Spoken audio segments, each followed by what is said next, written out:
Will today be the day that we break this range that we've been stuck in for months now? Well, it is a very important day from an economic calendar perspective. As you can see, we have the CPI month-on-month, CPI year-on-year, and core CPI month-on-month inflation data, which is going to be releasing later on today. It's coming out at 8:30, which is, I think that's 8:30 US time. So probably just before the markets open. So stay tuned for that. I'm sure we'll be covering it on Run Show as well. And let's get straight into it. I have a couple of important tweets that I want to cover. One by Charlie. He says the consensus estimate for the inflation report overall is 8.1%, which would be 1% lower than the 40-year high that we saw back in June. And the actual number will be, and what do I think it will be? I think it will be on par, actually. So I'll click that. Here you have above 8.1, 54%.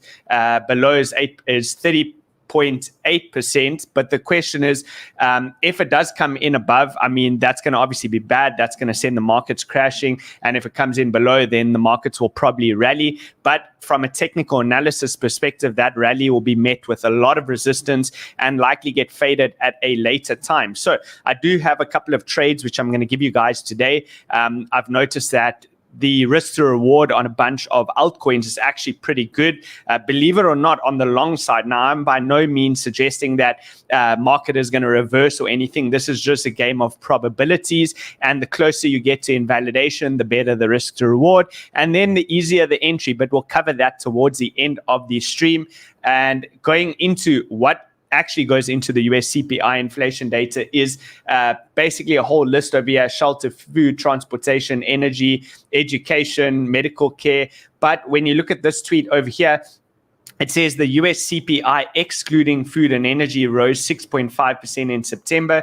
And that is from a Bloomberg article. And he says here that with food and energy thrown in, what do you suppose it would be? Ask yourself what your most often purchases are. You got it. It's food and energy. Hopefully you own your home, as another rate hike is going to be coming. And I tend to agree. It's the only tool that the Fed have. And you can look at this. This is Crypto Banter. It's a website where they basically dedicate everything to trying to predict what the raises are going to be in the inflation rates, as well as the anything around CPI. They use the FOMC dot plot. They use a whole bunch of different metrics over here. And basically what this is saying is that the Fed funds rate is forecasted to still go up to 4.5%, which would not be a good thing. So as you can see over here, a higher federal funds rate signals a contraction monetary policy, which can harm short-term GDP growth and rise unemployment. In extreme cases, this can lead to recession. And we've spoken about that. We've had the second quarter of negative GDP. Will we have the third quarter of negative GDP? And when will they admit that this is a recession? Multiple other countries have already started to admit that, but when will the US admit that? So the odds of a 75 basis point rate hike in November, because remember, they're only going to do the hike in November, which is coming up, says on the top here, in exactly 20 days is when the next hike is. And that's now gone up to 96% of people think that. So you can have a look. That number is going to obviously change after today's results come out.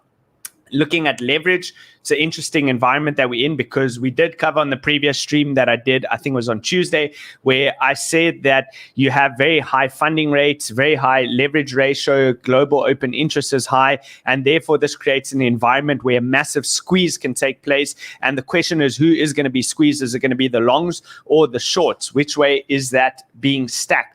And I'll show you from a TA perspective what I'm seeing in just a moment's time.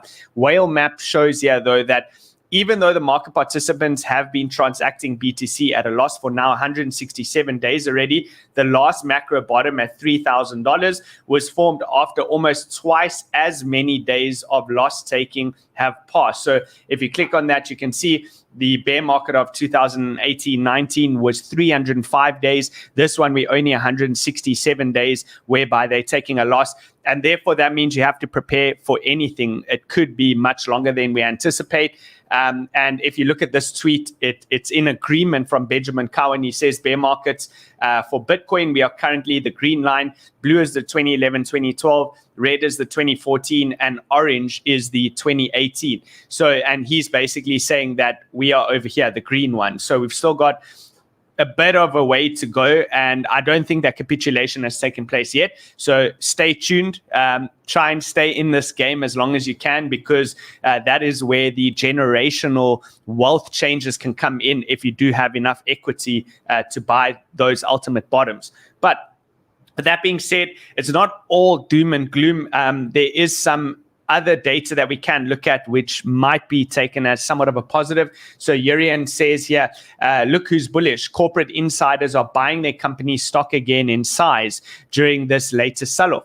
As the saying goes, insiders sell for all kinds of reasons, but they only buy for one. Given the historical accuracy of their timing, it's a glass half full sign. So this is pretty much one of the only optimistic things that you can look at. And the other thing that I'd be looking towards is this, and I pulled out a bunch of data here from the 2-week chart on Bitcoin, and we've brought this up a whole bunch of times, but I'm going to go over statistically what's going on over here. Firstly, the negative is, of course, you are still stuck below those lower bands on the logarithmic regression curve over here, and you don't want to be outside of that for too long. I would already describe this as too long when you compare it to 10 weeks, 8 weeks, and now it's 4.5 months. Like, that is a long time. That's not what you want to see. But the one potential positive is that the MACD on the 2-week will potentially start to cross in the next couple of weeks to months to the upside. And what would that look like? So I mapped this all out, both the upside and the downside crosses. And the downside were not that effective, but the upside were more effective in getting upside potential moves. So for example, you had the cross, which happened in 2012. That gave you a 6,046% gain. Then you had a downside move in 2014, gave you negative 40%. This is if you're purely just trading the MACD on a 2-week chart. Not saying that anyone would do that. I'm just giving you the data to show you that there is some potential hope. So in June 2015, it gave you 3,828%. Then the next one was a down cross. You got minus 57. Then you had an up cross at 135. Then you had another up cross at 300%. And then this one was interesting. In 2021, when it crossed down, you actually got a 55% move. And then it crossed up again in October.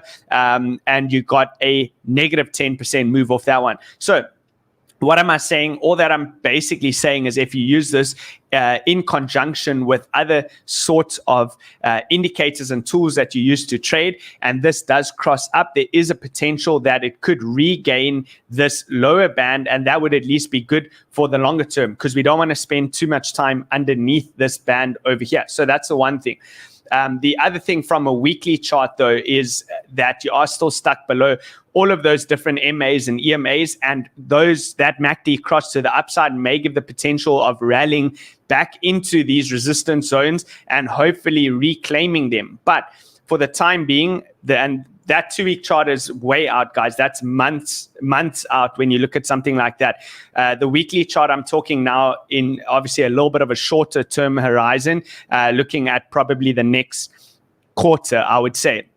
What this chart is telling you is still calling for some sort of a capitulation. And the reason why is because if you move this onto a line chart, of course, you do have lower lows and lower highs, and they've continued to do that whilst being stuck under all of those important moving averages. With the Bollinger Band, that would be calling for currently $16,000 Bitcoin, and with each passing week, that will rise. So you can imagine next week, it's probably going to be at about 16,200.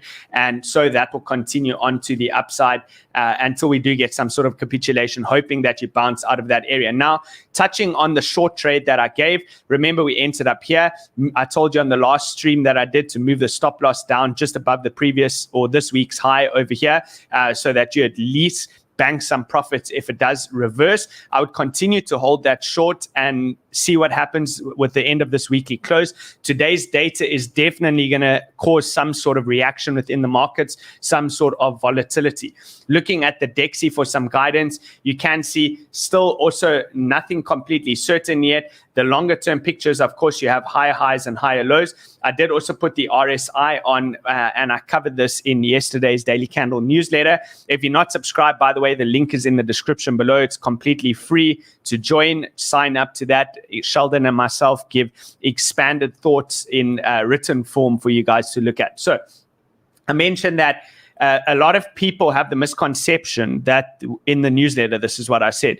A lot of people have a misconception that when the RSI is high, like it has been over here, that it can't spend too much time there. So if you look at this, they would keep thinking that the market's going to top and it's going to come down. But what you'll find is people that trade the RSI on a professional level, they kind of break these areas up into what's called bullish zones and bearish zones. And you can see it better on this chart over here. This would be an example. Let me just give you an example. So as you can see, the blue area here, that would be a bullish control zone. The purple area would be a bearish control zone. Okay, so going back onto the DXY. My point is that just because the DXY RSI is hanging around in these upper zones does not mean that it's going to top out. If anything, it's a sign of strength. And you can see that's exactly what happened, right? RSI is quite high and it continues to stay there. And this creates that parabolic type of environment. And the DXY continues to rip towards the upside. So you have a series of higher highs and higher lows. Now, what you would want to see, obviously for risk on assets to potentially do well, is you'd want to see this reject from pretty much right where we are here, as I've shown by the red line, turn over, take out this gray box, come into this gray box, maybe one more small short-term bounce up, and then take that gray box out at 108. Until you see this 108 level get taken out, which is going to be this trend line as well as the strong horizontal zone, there is just no calling a top yet in the DXY. So stay tuned. This is probably going to continue marching on higher. Stock markets look bad. They're at all-time lows, pretty much not all-time in the history of the stock market, but the last time we were this low was in 2020, just to give you some perspective. So yes, Bitcoin is holding up well for now in comparison because it hasn't taken out its June lows yet, which is interesting. But will that continue to be the case? Well, I don't know. This is where the trades that I'm going to give you come into play because it's all a game of probabilities. Now, okay, looking at this chart over here, you have the S&P 500 futures chart. This one is still yet to take out the previous wick low on the 3rd of October. So that hasn't happened yet, but it could happen today. Keep a lookout. This looks heavy to me. It looks like it's probably just going to continue to the downside. And then I'd expect this last part to be an acceleration into that main target zone that I have. The VIX, which is the volatility index, is reaching towards those previous highs that we had around in the short term, around that 36, 38 mark. But most of the tops come into play around 48. Okay. Now, this 48 level, I have mentioned it before. Let's put on a weekly for you so you can see it. What you need to know is that if you do see the VIX expand into that area, you have to have a plan to at least deploy some of your capital at those levels. And the reason why is because the stock markets are oftentimes driven by these algorithms, and the algorithms will turn on and start immediately bidding once the VIX or volatility starts to get to these levels. And consequently, that will create bounces within the market. So you probably want to do the same thing too. Okay, going on to the Bitcoin dominance. Let's just quickly make that bigger. Bitcoin dominance is pushing on up. So towards the upside, let's see how this plays out over the next couple of weeks. It is starting to form higher highs and high lows. Let's see if it can reclaim above this 200 daily moving average. If it does that, I would expect a move into the mid-range at about 44 to about 45%. This is quite a big deal when you consider how many cryptocurrencies there are out there, which obviously take away market cap. Of course, it does mean that altcoins in the short to midterm could be suffering because obviously people that are staying within the crypto market see Bitcoin as more flight to safety. So keep an eye on that 3-day chart. If it rejects from here, again, you need to take out this bottom zone at 18,400. Any daily close underneath that will confirm this as a local high. MACD will cross down, and then you can expect the next couple of days to weeks to continue to the downside. So inverted chart over here, I've marked out some important levels. Now you can see when you put on a line chart, it gives you a clean outlook, right? The only real support that you have is this zone over here, and it doesn't look very strong, not compared to these levels over here. If you see even a daily close above this box, and this box comes in, I mean, I can probably lower it ever so slightly. Any daily close below about 18,000 would break the range, because you are stuck within a range now, and that would accelerate. Your next support level is pretty much around the 12K zone. So keep an eye on that. On the opposite end of the spectrum, this is still the level to take out to the upside, which is going to be your 22,400 level. A daily close above that would break the range to the other side, and consequently you could potentially have a bullish momentum move.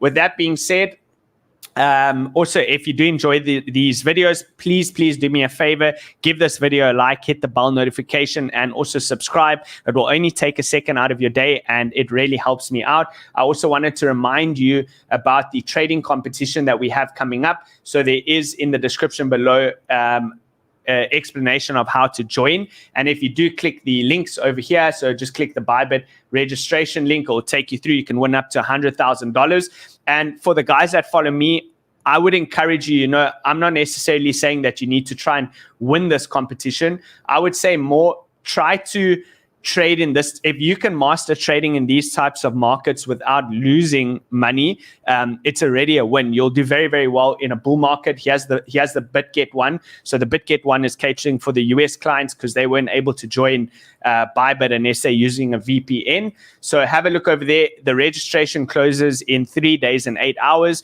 I consider this a great lesson for you. If you do join these, you find yourself naturally, humans are competitive, right? You want to succeed. And I would say if you just go for moderate gains around 20%, 30%, that would actually be damn good gains. The guys that win these competitions get about 1,000%, 1,500%. So you don't necessarily need to take on that much risk where you're trying to win the competition. It's only $250 entry fee. And if you can use a strategy that gets you between 15 and 30%, then you're absolutely rocking it. I will drop my trades in the Discord group that I'm taking. Anytime I enter a trade for this competition, I'll drop it in the Discord group. So that's why I get into the Discord group as well.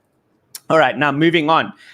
Look at this. I couldn't believe it when I saw this. Elon Musk back on crypto Twitter. He says here $20,000. He's of course referring to Bitcoin. And then you have Al Capo who says no, $21,000. So the bullish case would look like this. And we have a couple of charts that we need to look into over here. So firstly, most of these altcoins and Bitcoin as well are caught within a range, right? So you have the range low and you have the range high. And I mentioned on the previous stream, the only two bullish scenarios for the bulls is pretty much this. Looking to recapture some of the liquidity over here, which is pretty much why Al Capo is calling for about 21K. So you have an imbalance within the market on that strong sell-off, and he's looking for price to come into that zone. You will notice as well that you have the stochastic RSIs, which are starting to reset. I'm on the daily chart now, so those have the potential of crossing back up. If that can happen with a little bit of a push below this range, remember a closing basis would be your invalidation on a long here. But if it can sweep those lows, that really could be a potential to send this a little bit higher with some momentum behind it. There is an opportunity to go long here. And some of the altcoins look the same, which I'm going to show you in just a second's time. So how would you invalidate this move? Well, you need to consider your risk. This is where you need to control your position size. If I see a sweep down into about 18.5, I'm probably going to take the long, and your stop loss would be, well, you see, you can't stop below that. That's 5%. You can take on less size. You can take it in a couple of ways if you want to run the strategy. You can either scale in and have a hard stop below that wick over there, and then you'll scale in, as I've mentioned to you before, using that grid strategy. So it would look something like this, where you only enter some of your equity in there and you get more aggressive as you get lower. So as you get towards the bottom of the zone, you want to be aggressively bidding into that area, and then you have your hard stop below there. If price tends to oscillate around here like this, so let's say you don't take out the previous wick low, but price comes down and it kind of bounces around this area, and that leads to a daily close below these lows over here. That would be my other criteria to stop out. I'll update you in Discord. I'll probably also make a note of this for the daily candle newsletter today, so stay tuned. I'll try and expand on that so that you can have a look in there, but I hope that does make sense and I didn't confuse you. What about Ethereum? So you can see Ethereum looks a little bit different. Ethereum is very far from its lows over here, but it is holding this zone, which is pretty interesting. It's holding these areas over here.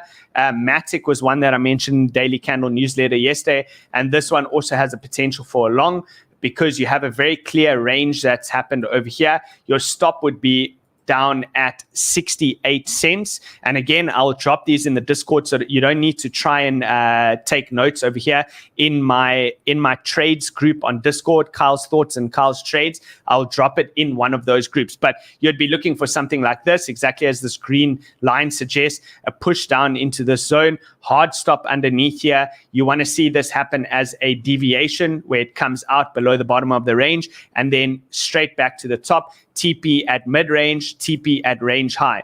When I just looked at Near was just about taking out, look at that, guys. You could take a trade on Near right now, and your stop is very, very easy to define. It's pretty much right there. If Near goes below that low, from current price action, that is a 1.4% move. So you could probably take that on leverage. I'm probably going to do that right after this. Please don't front run me and send this thing rocketing, but that's an easy long. It's not about being right on the direction when you take these trades. Of course, there's an element that comes in there of being correct on direction to help you to increase your hit rate. But when you have something this close to an invalidation point, it's worth giving the bulls a chance at potentially running this. So that's Near. Let's look at Solana. So Solana also caught within a range, as you can see. This one will be a lot harder to define your risk. So I'd rather be patient on Solana and wait for a recapture of the range, because you can't bid it over here and then wait for your stop, which is going to be 15% away. That's too far. So the way that I'd play Solana is like this. I would wait to see what happens today. If this reclaims this zone over here, then you bid the next higher low like that. So you bid this zone over here, the recapture of the range. Again, I'll post every single one of these in the Discord. So I'll post BTC, ETH, MATIC, Near, and Solana for you guys in the Discord group. Looking at the daily over here, with the moving averages, you can see firstly it's breaking down the RSI trend line is breaking down. Didn't quite make it to the top yet. Every time that this has happened, we had a strong sell-off to the downside. But the way in which you'll confirm whether you should go heavily short on Bitcoin is if you break below the range. And again, breaking below the range means a daily close below 18,500. Once you see a daily close below 18,500, then you can start to short, looking for anywhere between about $12,000 and $16,000 as a bounce. Nevertheless, price is stuck below all the important EMAs over here. Not looking good for the bulls. Okay, stuck below the super guppy indicator, everything turned red. You have a major horizontal resistance there, not looking good either. You have the Bollinger Band squeezing in. Of course, that is the main range that we have. So let's see what happens, expecting this to break out today. When I looked at Ethereum yesterday, I noticed that Ethereum's Bollinger Bands were even tighter. Look at this. Look at how tight those Bollinger Bands are over there. So Ethereum is also likely to have an absolutely enormous move, much bigger than what Bitcoin is. So be careful if you are trading Ethereum. Okay, not much to mention on the short-term time frames, kind of just waiting to see what happens today, but risk remains to the downside because price is stuck below the 2017 closing highs, and pretty much that puts risk to the downside. Earlier in the week, I mentioned a potential long opportunity. There was no long opportunity.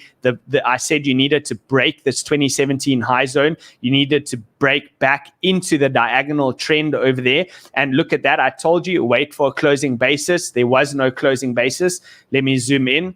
Straight rejection from that zone. And that was a massive bull trap. Look at how that candle closed up there, because a lot of people would have gone long over here. Straight back down. Testing the 2017 highs as resistance, so an SR flip from support back into resistance, and pretty much that suggests that most likely downside. So I wanted to touch on one more thing before I close off over here.